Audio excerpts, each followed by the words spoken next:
Kal Kadosh Venirva, nous poursuivons notre étude sur la plume de la délivrance de Rabbi Yosef Zini, notre cousin, qui traite au détour d'une étude sur la sortie d'Égypte, sur la traversée de la mer, eh bien, le sujet avec une vision particulièrement profonde du fameux cantique de la mer, qui nous rappelle pour beaucoup de situations que nous connaissons en ce moment dans l'actualité internationale, des attitudes étrangement analogues à celles qui sont adoptées par un certain nombre de nations au sein de l'Organisation des Nations Unies contre Israël.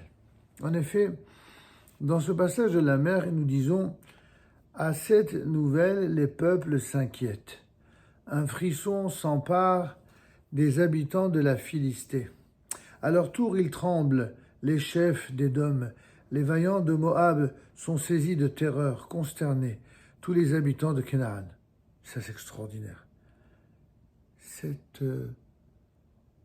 texte que nous récitons tous les jours de l'année et qui ne résonne pas tant que cela dans les oreilles de la plupart, non seulement des juifs, mais des non-juifs, si vous essayez de l'analyser dans le contexte géopolitique d'aujourd'hui, nous voyons que c'est exactement ce qui se passe.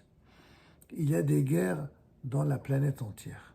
Il y a plus de 200 points de la planète avec des conflits, où ce sont pratiquement les mêmes qui font des conflits partout. Et à part quelques rares exceptions, bien sûr. Et voici que personne ne se soucie véritablement et profondément de ce qui se passe. Mais quand Israël, eh bien, non seulement est en conflit, mais pas un conflit qu'il a souhaité, un conflit qui a été provoqué par une véritable hécatombe, une catastrophe, une agression. Voici qu'au lieu de faire le procès des agresseurs, eh bien, qu'est-ce que font bien des nations? Le procès des agressés. Incroyable. Comment une telle attitude irrationnelle peut être celle des nations?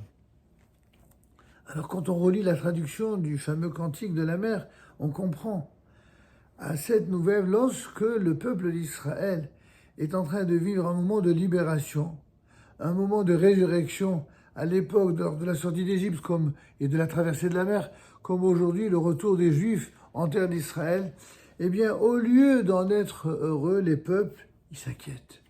Un frisson s'empare des habitants de Philistie. D'aucuns faut prétendre qu'il y aurait un lien entre ce que certains appellent les Palestiniens aujourd'hui et la terre de Palestine. Ça n'est qu'un lien idéologique, puisqu'on le sait très bien que ceux qui se prétendent être des Palestiniens n'ont strictement rien à voir avec ce pays, vu que la plupart sont des Égyptiens, sont des Syriens, sont de tous les pays du Moyen-Orient, sauf quelqu'une poignée qu'il y avait qui est pour permettre la destruction d'Israël, lorsqu'Israël leur a tendu la main pour faire la paix, sont partis et ils ont transformé l'histoire comme si c'était évidemment les Juifs qui les avaient chassés. Quel mensonge! Quel peuple de menteurs peut à ce point entretenir le mensonge pour justifier des massacres, pour justifier un soutien au terrorisme? Comment peut-on concentrer autant de mauvaise foi? Eh bien, c'est lorsqu'on a peur qu'on invente des mensonges. C'est ce que dit le texte. Ils tremblent, les chefs d'Édom. Donc, ce n'est pas simplement les habitants de Philistie. À leur tour, ils tremblent, les chefs d'Édom, c'est-à-dire les États-Unis, l'Europe. Les vaillants de Moab sont saisis de terreur, consternés, tous les habitants de Canaan. Vous savez, le 7e jour de Pessah marque la clôture de la fête qui rappelle le moment privilégié du passage de la mer Rouge. C'est ce que dit Rabbi Yosef rappelle ici. La fameuse Kriyat Yam-Souf, ce fameux passage, ou plutôt, d'après la traduction du mot hébraïque, Kriyat, c'est cette déchirure de la mer Rouge. Ce n'est pas en fait un raccourci auquel on fait ordinairement allusion. En effet, les enfants d'Israël ne sont pas passés, comme on s'y attendait, de la rive occidentale à la rive orientale de la mer. Ils sont entrés dans la mer à pied sec, tandis que les Égyptiens les poursuivaient. Puis ils sont revenus à leur point de départ sur la même rive en parcourant ainsi un arc de cercle. Et donc cette traversée n'a nullement eu pour but d'utiliser entre guillemets un raccourci, comme le rappelle le Ravzini ici, pour arriver plus tôt et plus facilement en terre promise, mais bel et bien d'administrer une leçon à la civilisation égyptienne et aux guerriers de Pharaon eux-mêmes, en les noyant. En fait, comme le rappelle ici le Rabbi Yosef, on passe par ce que on pourrait appeler un détour incontournable, c'est la libération spirituelle. Il ne peut y avoir de libération physique, politique, naturelle, économique, idéologique, si il n'y a pas libération spirituelle. L'origine de cette traversée et de son résultat miraculeux peut être trouvée dans le verset 17 du chapitre 13 de l'Exode, lui aussi, tiré de la lecture de la Torah du même jour, où il est dit « Or, lorsque Pharaon eut laissé partir le peuple, les Hébraïsants reconnaîtront Vahi, Béchalar, Paro et Aram. Lorsque Pharaon eut laissé partir le peuple, Dieu ne les dirigea point par le pays des Philistins, lequel était rapproché.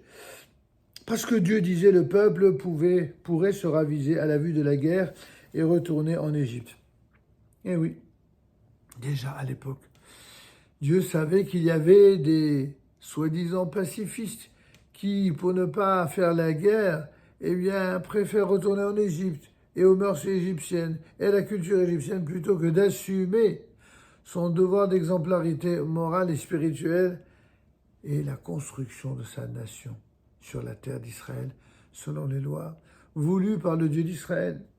L'Éternel n'a donc pas hésité à rallonger la route qui relie les pyramides égyptiennes à Jérusalem. À la place d'un trajet de 11 jours à pied, comme il est dit dans le verset à la place d'un trajet de 11 jours à pied, les enfants d'Israël, on le sait, ont marché 40 ans dans le désert. Ce détour avait pour fonction de prendre en considération l'état d'esprit immature, ainsi que le niveau spirituel fragile à l'époque du jeune peuple hébreu. Dieu savait en effet que ce nouveau-né pouvait préférer retourner en esclavage en Égypte plutôt que de se voir obligé de prendre les armes pour sa survie. Pourtant, la Torah mentionne bien qu'au sortir de l'Égypte, en cette fameuse nuit de la fin de l'exil, les enfants d'Israël étaient munis d'armes. Mais chacun sait combien les équipements les plus sophistiqués ne sont d'aucun secours pour ceux qui ont peur et qui n'ont aucune motivation à combattre.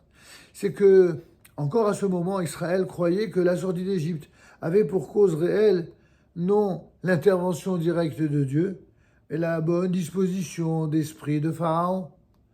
Témoin de cette possible interprétation des faits, alors les premiers mots du verset 17 cités précédemment, Vahi Béchalar Paro et Aram.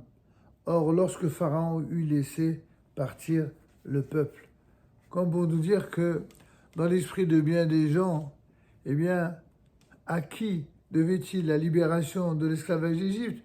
Grâce à la grandeur, la bonté, la générosité de Pharaon. Imaginez, ils ont été roués de coups, massacrés pendant 400 ans, et sortis d'Égypte grâce à l'intervention divine sous la conduite de Moïse, il y avait des gens assez fabulateurs, assez négationnistes, assez aveugles idéologiquement pour être redevables à Pharaon pourvu qu'il ne soit pas redevable à l'Éternel Dieu d'Israël. Voyez-vous, ça ressemble à quelque chose que nous connaissons dans notre génération.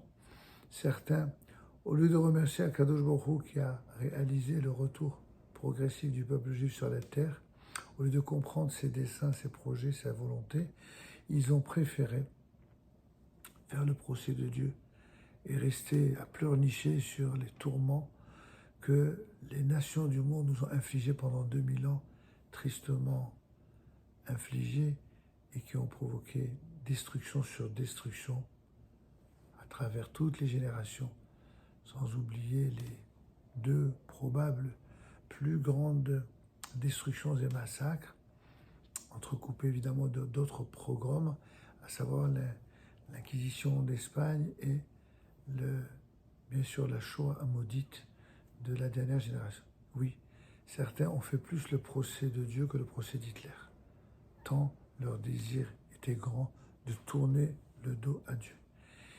Eh bien, pour comprendre les événements que nous connaissons aujourd'hui dans le retour du peuple d'Israël, il faut étudier avec beaucoup de profondeur, non seulement les écrits de la Torah, mais les écrits des prophéties, parce que seul à travers elles, on pourra comprendre ce qui se passe, et surtout, grâce à l'éclairage de grands maîtres d'Israël, comme les Oroth du Rav Kook, comme ici les Oroth de la plume de la délivrance du Rav Zini, eh bien, la compréhension de cette délivrance de notre génération qui est en train de se déployer sous nos yeux, alors que d'autres ne cessent de proclamer leur foi dans la venue du Mashiach, dans le même temps ils sont incapables de voir ce qui se passe.